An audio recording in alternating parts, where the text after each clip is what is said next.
All right, we're good. Jackie, do you kind of want to take the lead and, share with, I do have a presentation prepared for today, but Yeah. I don't want to, take any of your thunder here. And Mm, maybe you guys, Honestly, after yesterday, I want all the thunder to be taken away because so right now we're gonna have Dave jump on this call too. And I don't know if he'll be able to make it on because we've been on countless calls with the underwriters. So every underwriter is kind of taking a different position, but there obviously are some concrete deadlines that we do know. Everyone, I'm sure, has seen, and you'll have in your presentation, what the actual increase is. What right. the gray area is contracts that have gone under contract or deals that have gone under contract before July 10th and that are being recorded by November 15th. Now, every single title company, every single county is taking a different position as well on what recorded means. Most of you probably know that if we submit a deed today, it's not getting recorded the same day. It's very few counties are actually recording same day, maybe like Sussex County and some of the other ones that aren't as busy, Essexburg and Hudson, Union, Morris County. If I submit a deed today, it's not getting recorded today. It might not even be admitted in an online portal if we record for a couple of days. So what I can tell you right now is if we have deals that are closing before July 10th, we are essentially walking those deeds down to the county and getting a stamp on those deeds to ensure that they're accepted. And that is what our underwriters are suggesting. But what the gray area is anything that is under contract before July 10th, but closing before November 15th and being recorded or at a minimum submitted to the county before then is whether or not the 1% is still payable on the buyer side. Now, again, this is still kind of all unfolding, but what I think is going to happen and what you're going to see from title companies is taking the position that our main priority is to ensure that that deed gets recorded and Mhm. that deed does not get rejected. And that is our main priority, is to transfer title. That's our entire responsibility as a settlement agent. So we need to ensure that we have enough funds to get that recorded. And just to give everyone a little bit of heads up about how e-recording works, and most counties are allowing e-recording, and most notable title companies are doing e-recording as well. What that essentially means is that when we submit a deed for e-recording into the online portal, those funds are being automatically drawn from our account. So if you have, a $2.3 million deal and we have mansion tax that's due on that, those funds, that 2% or whatever it is now moving forward, is going to be drawn from our account, whether or not we've collected a sufficient amount or not.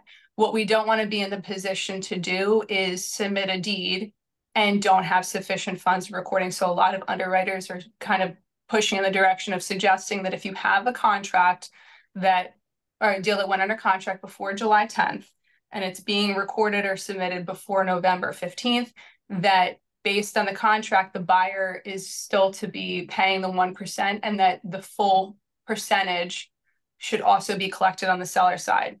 Now, if you went under contract before July 10th and you're closing and recording that deed before November 15th, the seller is eligible to submit for a refund.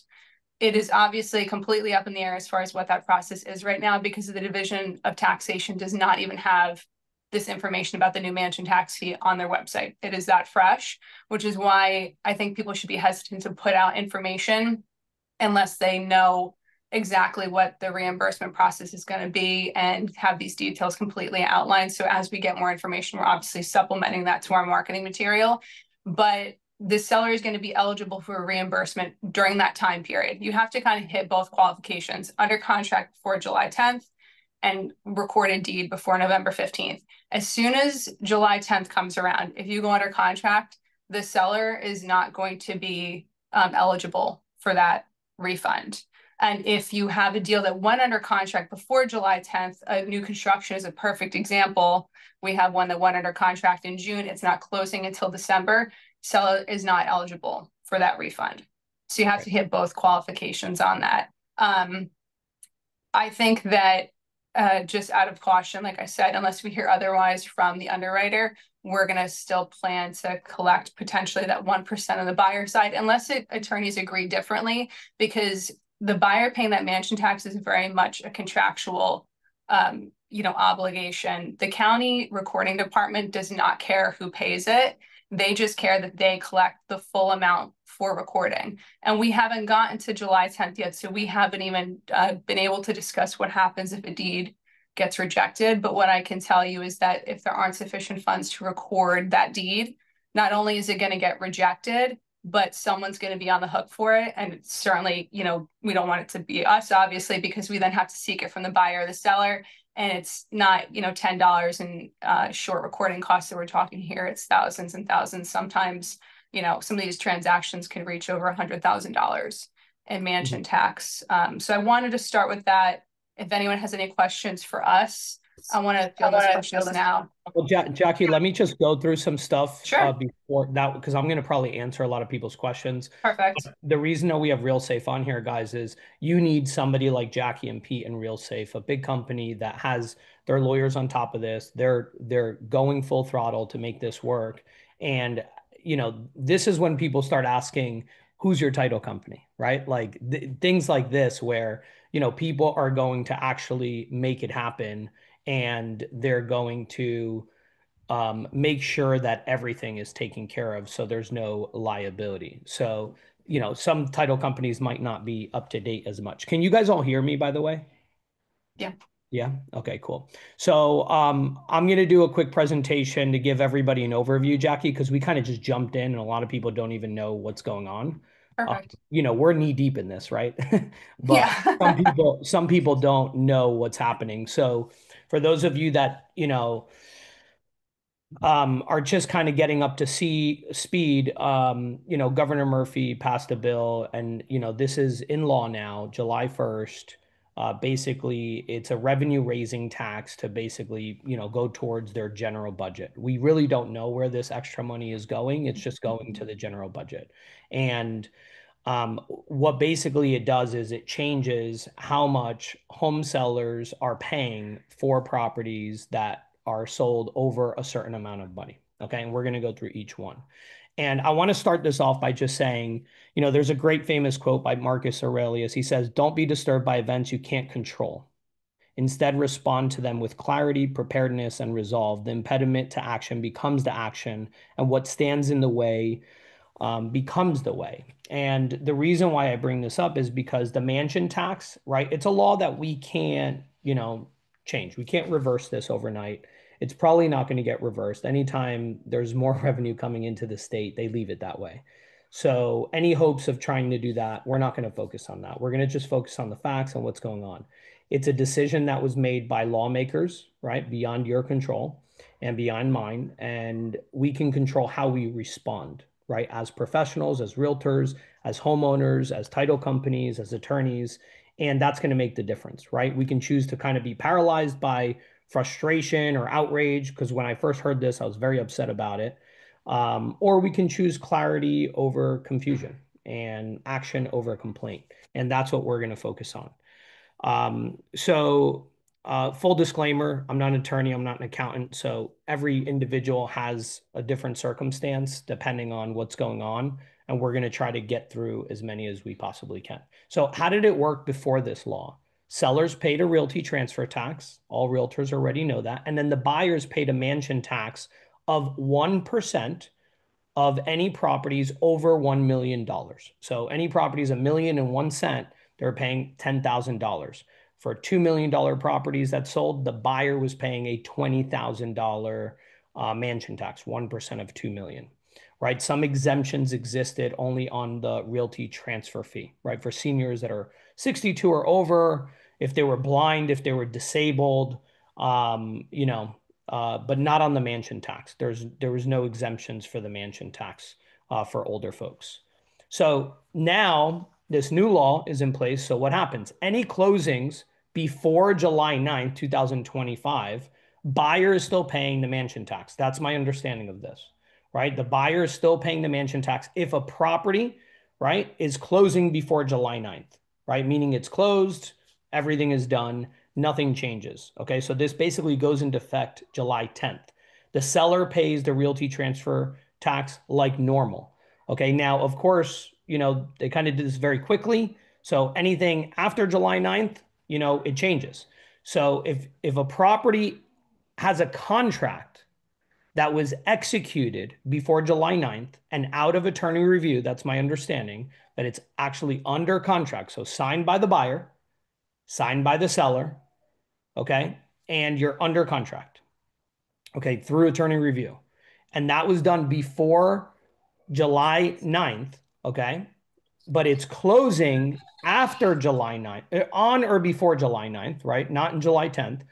If we have a fully executed contract on July 9th or before, but it's closing after July 9th, now the buyer's mansion tax goes to the seller.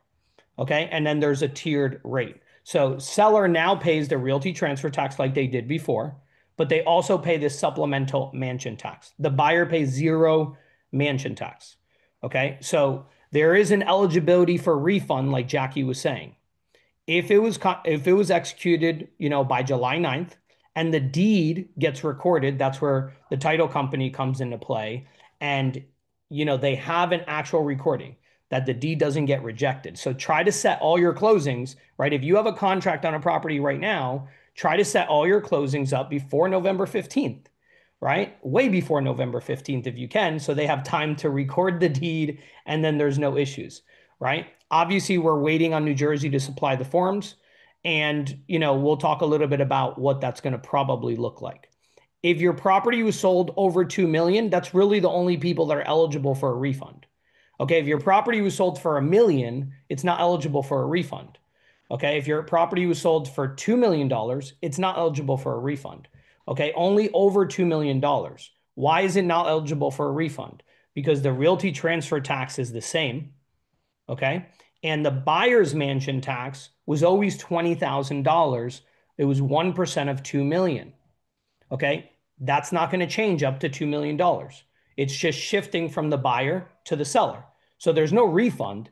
It's, it's just that the seller is paying for it instead of the buyer. They're not getting any refund. Now, if it's a $2.5 million sale, it's over $2 million. This is what it looks like. Okay, $2.5 million, right? The realty transfer tax, the regular realty transfer fee is $27,725. For homes with a sale price of over 1 million, right? There was the 1% fee paid by the buyer if it was before July 10th. Okay, but this is after July 10th. That's the example that we're doing. July 9th, after July 9th, on July 10th or after, they paid a supplemental tax of $50,000, right? 2% of 2.5 million. Okay, because now we have these graduated tax tables. So they would be eligible for a refund of half of that because the 1% would have been paid either way. But now they have to pay another 1%. And because it was recorded before November 15th, they're eligible for a $25,000 refund. Now, some of you might be like, this is kind of confusing. I'm going to put the calculator that actually calculates this for you right into the chat. You just go right to the website. Can you guys see my screen where it says Realty Transfer Tax Calculator? Yes. Yeah. Okay, great. So over here, look, let's put in $2 million so you can see, right? $2 million, right? Oh, that's 20 million. Hold on. $2 million, right? So there's zero refund, right? The sale price you entered, 2 million bucks. The regular realty transfer tax, as always, is 21,675. Okay. You're paying an additional $20,000, 1% of $2 million, which would have been paid by the buyer, but now it's paid by the seller. So their total fee is 41,675, right? The $21,000 realty transfer tax plus 20 grand. They're not eligible for any refund at all. Why? Because nothing changed. The only thing changed, it went from the buyer to the seller. Everybody got it? This is pretty simple. But in this Yes. case, wait. But in this case, it's a 2 million. They're only being charged 1% on the. Yes, well, one to two, up to $2 million is 1%. Over $2 million, it's 2%. We're going to go through the tiers in a second. Okay. But look, if you put $2.5 million, they're eligible for 1% refund, right? Because the 1% would have been paid by the buyer. Now it's paid by the seller. So it's the same amount of revenue for the state. But if it gets recorded, right? If we had a contract before July 10th, right here, and the deed gets recorded before November 15th, they're eligible for a $25,000 refund. How they actually get that refund, we're not 100% sure. I'm sure the New Jersey Treasury is going to give us a form. We're going to fill it out. I'm assuming that attorneys are probably going to have a letter saying we were under contract before July 10th, or there's going to be a purchase and sale contract, with the date before July 10th, showing that both the buyer and the seller signed it before July 10th, right? So as long as those, few things happen and they paid, more than $2 million for the house, then they're going to be eligible. The downside of this, guys, is that it still needs to be collected at closing. So who knows how long is it going to take them? Is it going to take 90 days? Is it going to take 120 days to get that money back, right? Nobody really knows yet. So we'll find that out, in the future.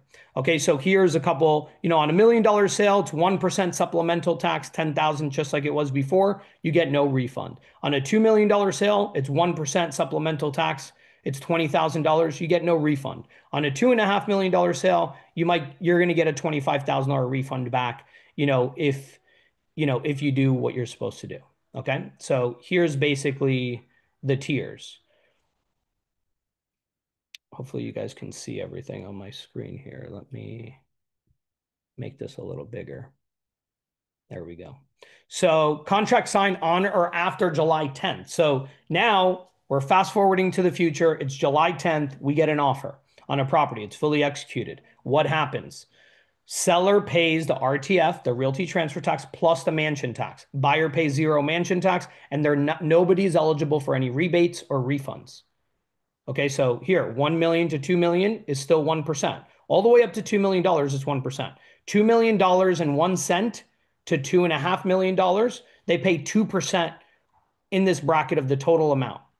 If it's 2.5 million and 1 cent to $3 million, it's 2.5%. Okay. And anything over anything over the $3.5 million, it's 3.5%. Okay, so it can get pretty significant for people after, a certain number. Okay, so who pays what? Here's a little chart for you. Realty transfer fee gets paid by the seller, like always. The mansion tax under the new law, the seller pays for it.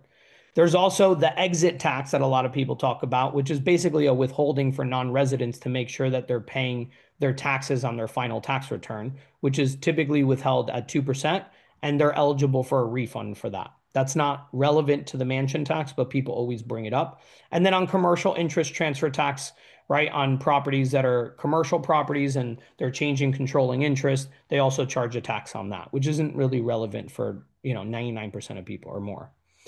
Property classes that are included. This is what I really want you guys to kind of understand. And, again, this is information that we have right now. It might be changing, right? Is there any exceptions? Yes, there is some exceptions. So the new mansion tax, right, for over $1 million, class 2 residential properties, right? So 1 to 4 family houses, things like that. Class 3A, so farm with a dwelling is also subject to it. So if you have a farm and it's got a dwelling, they're going to have, and they sell it for $3 million, it's going to be subject to the mansion tax. Okay. Class 4A, commercial properties, retail, office, restaurants, medical, car washes, right? Basically anything that's non-industrial or apartments, then they're going to have to pay the new tax on it. Okay. Co-ops, right? You have to, if it's over $1 million, the mansion tax still applies. Now, condo conversions is a little bit confusing. Condo conversions, when you convert a condo, it's not subject to the realty transfer tax, right? But if those condos are being sold for over the $1 million, it is subject to the mansion tax. Okay. Now, what is excluded from the new tiers? Okay. The buyer's still going to pay the 1% mansion tax on all of these. Okay. Meaning everything's going to stay the same as previously, enacted from the 2004 bill. But these are excluded from the tiers. Okay. Industrial, commercial real estate, apartments that are like multifamily apartment buildings, 5 units and up, farmland without a dwelling, right? So you got 100 acres of farm, it's excluded. Vacant land, both residential and commercial is my understanding, that is excluded. Okay. And, this is questionable because if there's a building structure on it, and in the tax record, it's classified as class 2 or one of these, it could still be subject to it, even though you're going to demolish the land, right? So you got to just be smart, right? Maybe the structure gets demolished before closing as part of your contract, and then you're getting vacant land, so you can avoid that, right? So, there's going to be, some things that you're going to have to discuss with your attorneys, with your clients, things like that, and negotiate. Um, Exempt entities like nonprofits, hotels, motels, my understanding is that they're also excluded. But again, the buyer still pays the 1% mansion tax if over 1 million bucks. Okay. Mixed use properties, like let's say you have, you know, an office downstairs or a retail location downstairs and there's apartments upstairs, it's going to depend on the dominant use, and that you're going to have to consult to attorneys. My understanding is that if it's retail dominant, meaning there's more retail stores than there is apartments, then it's probably going to be subject to the new mansion tax tiers. But let's say it's one storefront or two storefronts, but you have 4 floors of apartments and it's more residential apartments dominant, then it's probably going to be exempt or partially exempt. Okay, so there is still a lot of questions. So here are some frequently asked questions that people are probably going to ask, and then we can open it up in a little bit. So can buyer pay the tax?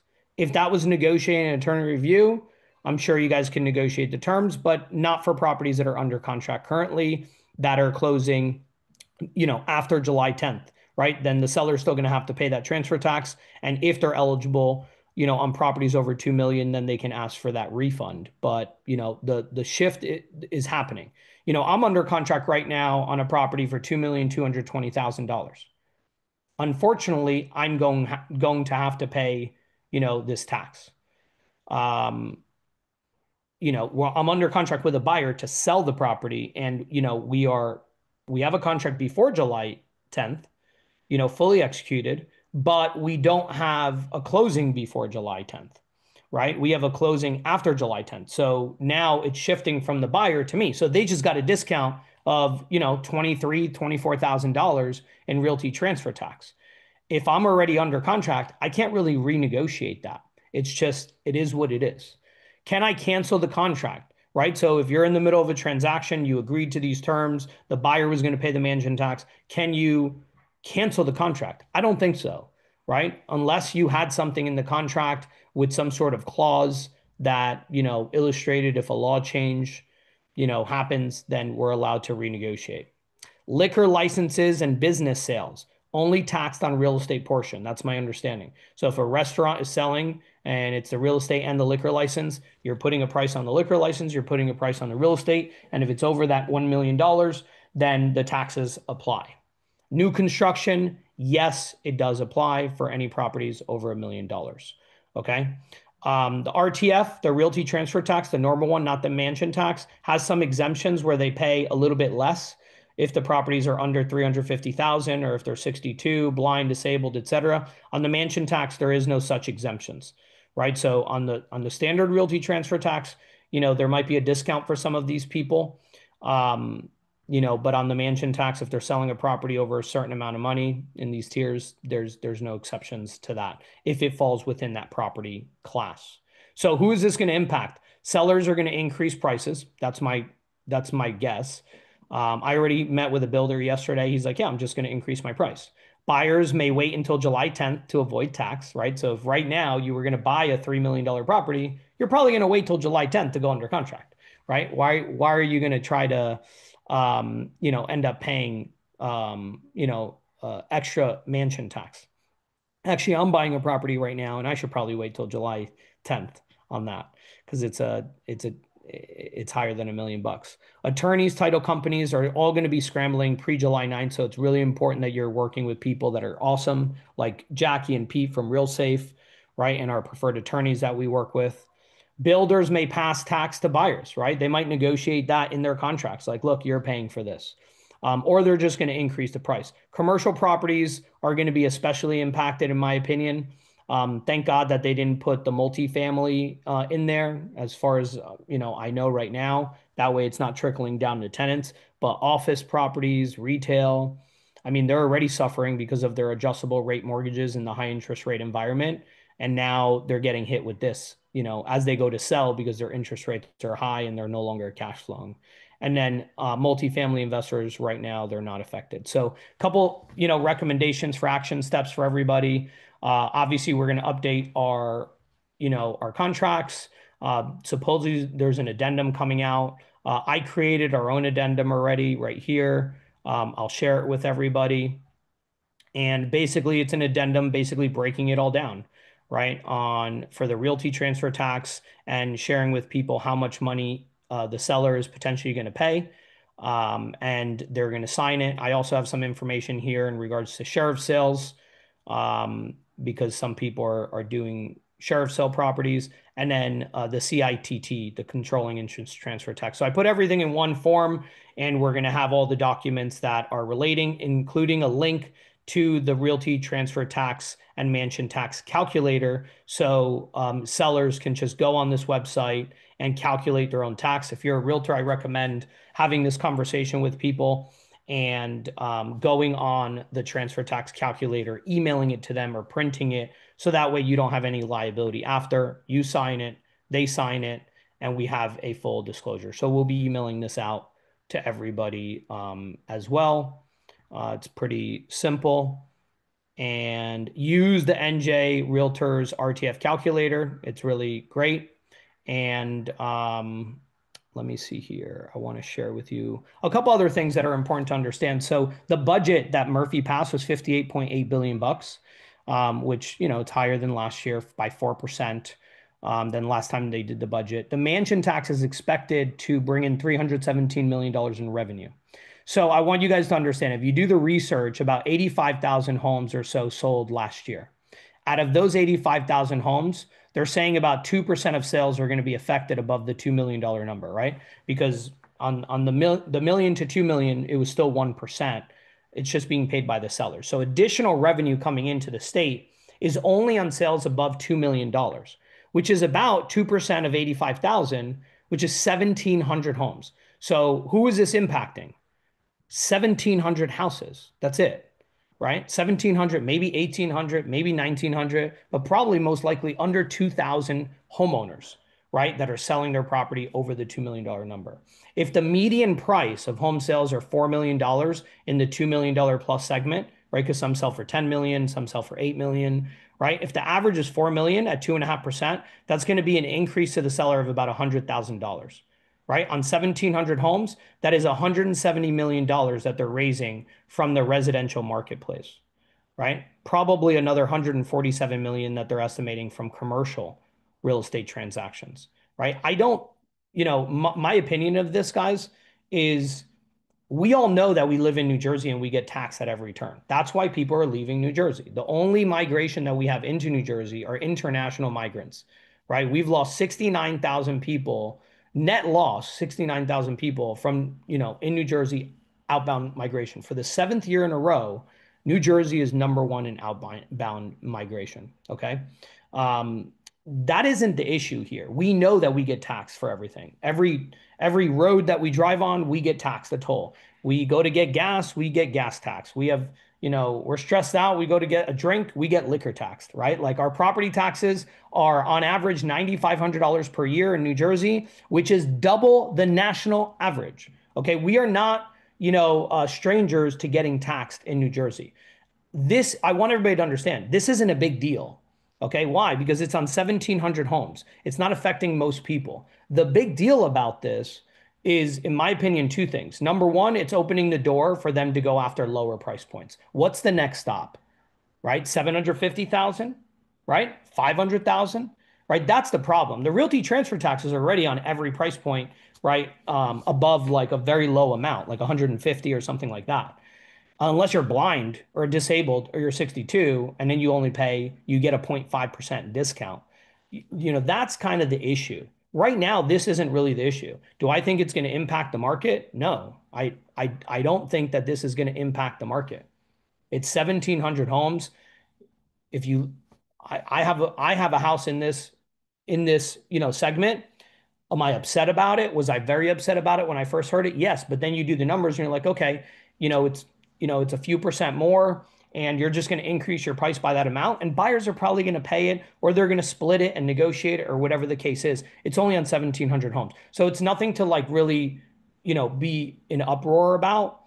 Stay calm, stay collected. Everything is going to be fine. In a few months, nobody's even going to be talking about this. It's going to be 1 minute more conversation on an additional disclosure that we're going to have, right? And then it's going to be a form that the title companies are going to get used to making sure that they get filed and everything, right? Obviously, until November 15th, it's going to be kind of a shit show for people to get their reimbursement and their rebates and their refunds, but it's all good, right? While everybody is kind of like, freaking out about it, let's just stay calm and collected and know that, this is impacting a small percentage of people. If you have builders that are your clients, make sure that they're aware of this and what's happening so they can adjust, their sale prices. If you have buyers that are, buying a property right now, have them wait until July 10th so they don't have to pay the mansion tax, right? If you have a seller and you have a contract on the table, encourage them to maybe accept that contract, because if they wait too long, now the shift is going, to them, and they're not going to be eligible if they close after November 15th. So if they wait, and they think they're going to get a higher price later, they might get a higher price, but if they close after November 15th, now they're not eligible for any refunds, therefore netting them less money. Therefore, that higher price didn't really do anything for them. So, that's just my advice to everybody. And I want to give a big shout out to NJ Realtors. We pay our dues every single year to the National Association of Realtors. NJ Realtors gets a piece of that. And they really did lobby on behalf of homeowners, because when Governor Murphy and the other politicians first put this out there in their proposal, it was going to affect 20% of all homes, right? They were trying to increase the tax rate by a lot more money, up to 5%, I heard, on a million plus, which would be 50 grand on $1 million. That's crazy. And they lobbied and they pushed for it, and they got it on $2 million plus properties, and they shifted it from the buyer to the seller. So big shout out to them for fighting to get that done and limiting this impact to only, about 1,800 home sales per year. So I'll open up for any questions that anybody has, and Jackie and Pete, and we could see if we can answer them if we have the information. Hi, John. Hey everyone, it's Melissa. I have a comment and two questions. My first comment is supporting what John just said about NJ Realtors and how important it is for us to be participating in the Realtor PAC, the political action committee that we get asked about every year, because they are the ones that lobby for us, and that's where a lot of the funding comes from. And then my two questions, my first question is for Jackie. When you talk about the funding that goes towards recording the deed, where does that money come from?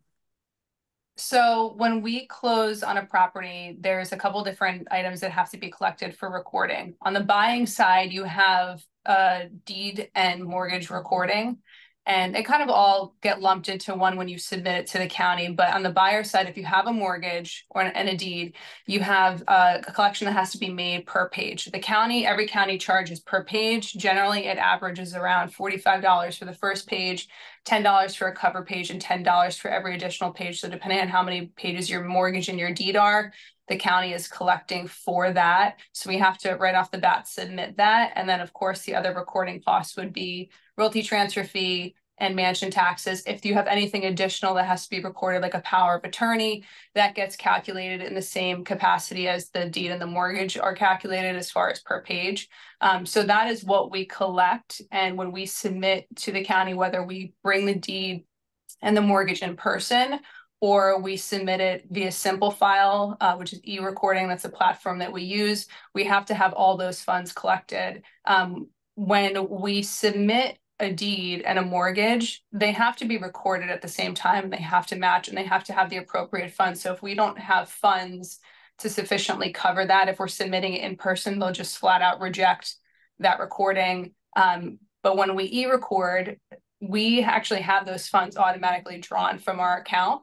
It's tethered to our account. So whether or not we've sufficiently collected enough funds or not, that amount of money that's required for the deed recording is coming out of our account, which is why it's so important that we have to have sufficient funds to cover that. Okay. So it's essentially it's a RealSafe Title account that is dumped into every time a transaction happens. Correct. And that would be the same for every title company who's doing any type of e-recording or just recording in general as a settlement agent. You would have funds that would be deposited in our account. Now, if you're a buyer, again, keep in mind that you're bringing one check or one wire to closing. We're submitting that into our account. We're depositing it, and then we're allocating funds to our recording department's account for that specifically. Okay. And then my second question, and this may be more for John, when we're talking about sellers increasing their prices, is it basically the thought process to increase to the top of the next or to the bracket you're within to cover that? I mean, just go to cost? my recommendation is just go to the Realty transfer calculator and see, what their expense is going to be. You advise them on that. And then, at that point, you guys can decide on pricing strategy based on that additional mansion tax that they're paying. Right? If you're paying, look, if you go to the mansion tax calculator and you're selling a $5 million house and it's a pretty significant amount of money that they're paying, they just want to take that into consideration because some people are thinking about their net and they're thinking about our real estate commissions and some closing costs, but they're not thinking about, paying 3.5% of their sale price, right? As an additional mansion tax. So that's something to consider. Just so everybody knows, I put a PDF of the presentation for your reference in the chat. If anybody wants to download it, just click on that link. Any other questions?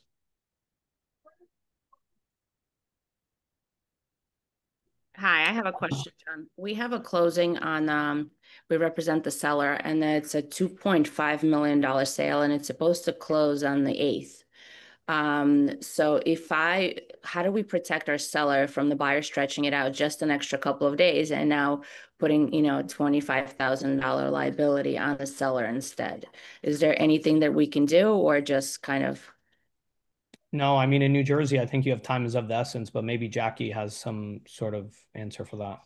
Yeah, I mean, from a contractual point of view, I don't really know what the seller can do to just extend that. I would say that would definitely be an argument for the attorneys to have if you're, breaching contract to delay closing.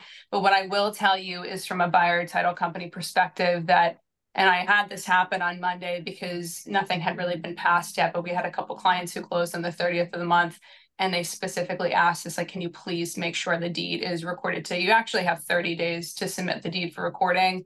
I would not be happy to know that if you closed on the 8th, of course, that title company should be submitting that deed right away. I would request that title company submit the deed that day. And if it's a title company that someone has a good relationship with, they'll walk it down to the county that day for you. Most counties cut off time for recordings or submissions that day. It's 4 o'clock because most of the counties close at 4 o'clock. So that might just be a request that you want to chat with your attorney about to ensure that it gets submitted then, because if we submit a deed even electronically today, they might not even accept it in the portal for like a day or two. So walking it down to the county, submitting it, getting a stamp on it, at least to confirm that it's been received is important, I think, when you have days, this 8th, 7th, 8th, and 9th, where those deeds are going to be coming in. I'm sure they're going to be swamped at the county, but that might just be something that has to be done to make sure that it's at least submitted before that and not sitting around on a desk somewhere. That's a great point. That's a good point. Because it's not just about the closing happening, it's about the deed getting recorded before that date. So yeah. And it's the busiest season right now too. So, a lot of title companies, we had 45 closings on Monday. We had 45 closings on Friday. So a lot of title companies have a lot of deeds that they have to submit. So I'm sure some of them are having messengers walk down to the county with a stack of deeds and just kind of waiting there to get them submitted. Yeah. Curly, I answered your question in the chat. She says that she has a buyer at 1.4 million, 1.46 million. It's a two-family. If we get under contract before July 10th, will this affect my buyer? Yes, they will be responsible for the mansion tax. If it's after July 10th, then the seller is going to have to pay the mansion tax.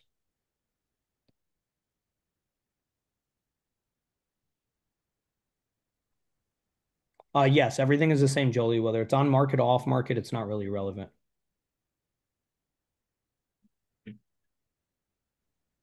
And I think Jackie, we'll email out your flyer that you have. I know you're making updates to everything as things change and evolve, and we get more information with the, with the state of New Jersey. We'll email that out to everybody as like a one sheet. They put together a really great one sheet to hand to sellers as well. But guys, more than ever, it's important to work with, you know, really great companies like RealSafe to make sure that this is happening. So please push to make sure that your clients on the buy side are using RealSafe to ensure that all this stuff gets done. It's going to be a busy, busy time for you guys. Oh man. Hey, John, it's Diana. Yeah. Quick question. So, we're talking about, them raising the sale price potentially to cover the gap now that the sellers are responsible for. Do we think this is going to affect, as they're going to try to get money not only from potentially increasing the sales price, but from the realtor's commission or not paying the buyer's agent's commissions? Obviously, we know that's all negotiable, but do you think that's kind of where they'll try to negotiate a little bit harder as well? I mean, nothing changes here, guys. It's just an additional fee. And at the end of the day, we're just presenting our value in the same way. One thing I want you guys to understand is if you go in there because you're all on this call, there's only 120 people on this call, right? We have 400 agents and there's 63,000 realtors in New Jersey. I don't know how many of them are kind of up to date as much as we are on this. And if you're going to a listing appointment and they ask you, hey, so how does this new mansion tax work? I read an article about it because it's all over the place, and you know how to explain it. And then they're interviewing another agent and they ask them and they don't have a clue. Who do you think is going to win that listing? You are, right? So I don't think it's a matter of, focusing on are we, is our commission at risk? It's about, value. More than ever, people need realtors even more so now because this is, when you price a property, if somebody goes, oh, I want to price my property at 2.1 million, right? And you say, well, let's price it at 1.99 to attract people, right? And then you end up negotiating a deal and understanding that the minute that you're over $2 million, you're at 2%, not 1% of 2 million, you're at 2%. That's a $20,000 difference, right? So just understanding how to structure things is going to, put the seller in a better position. So it's just about using the knowledge and the information that we have to provide value and to explain that the different circumstances and situations, are going to impact them in different ways. And you're there to guide them along with your team, your title company, your real estate attorney, et cetera. And that's going to put us in a position of expertise. And that's why they hire us, right? People aren't, they're not selling as many homes as we are. So they don't know, they're not as comfortable with, these types of situations. So they're going to want us even more. That's my opinion. You know, is a builder going to be like, oh, well, now I got to pay 3% on, you know, my $3.1 million house. I don't want to pay the realtor X. Well, they didn't want to pay the realtor to begin with if they could avoid it, but they still hire realtors. Why do they hire realtors? Because we get them top dollar for their builds, right? That's why they hire us. So that's not going to change. Let's just keep doing what we're doing and putting ourselves in a position of authority and expertise and guiding our clients the best that we possibly can.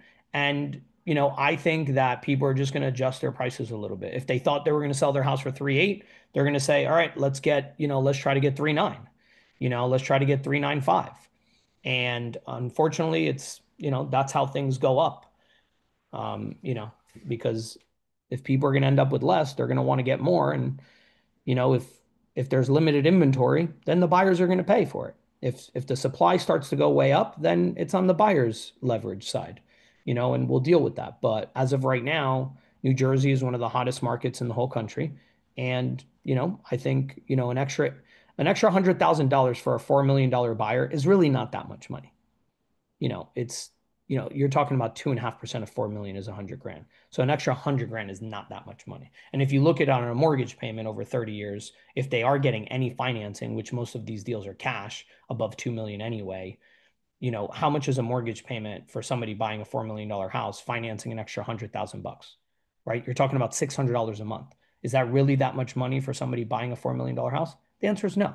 So I don't think that this is that big of a deal. I don't agree with it in any sense at all. I think they're like a mafia shaking us down. That's how I feel about it. But I'm also realistic of this is only impacting 1,700 to 1,800 homes per year. I feel bad for all the commercial people that are already suffering with the high interest rates, but now we're just going to take that into consideration when buying properties and selling properties. And it's just one more thing we have to do. And, NJ Realtors made it easy for us. They made the Realty Transfer Tax calculator for us. So we go on the link, we plug in the number, folks, and it gives us the numbers. So this isn't hard. All right. Well, thanks everybody for coming. Jackie, can you guys put your information in the chat just in case Sure. anybody's on the call that's not with Signature? We did invite everybody to this call, even non-signature agents. And guys, reach out to Jackie and Pete. They're amazing. They've done my real estate transactions forever. Michelle Pice is my wife, one of the top agents in the state, has been using Pete and Jackie for many, many years as well. So highly recommend you guys use them for all your title needs. And if you guys have any questions, reach out to us on live chat, and we will be sending an email kind of recapping the information along with the disclosure that we can get signed by sellers. Okay. Jackie, I don't see the information into the chat. Do you mind just pasting it into there? When will the updated addendum be available? Not the one that Signature created. You said that there was one coming. So do you know when that will? Oh, okay. We don't know yet. Yeah.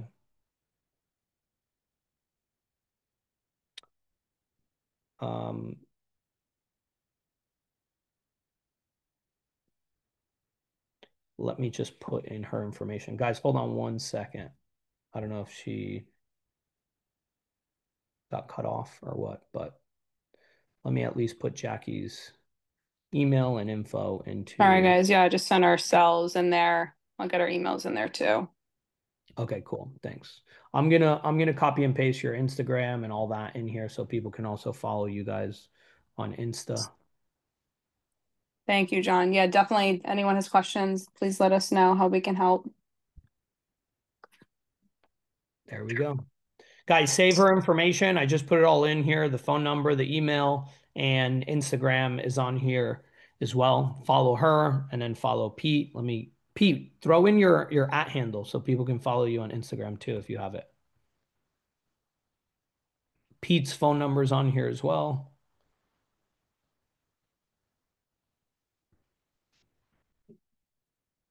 Guys, I'm gonna mute myself and turn off the video, but I'm gonna leave it live for a little bit so you guys have time to grab the handles. Thank you, Jackie. Thank you, Pete. Thank you, everybody, for attending, and we'll see you all soon. Thanks, everyone. Thank you. Thank you very much.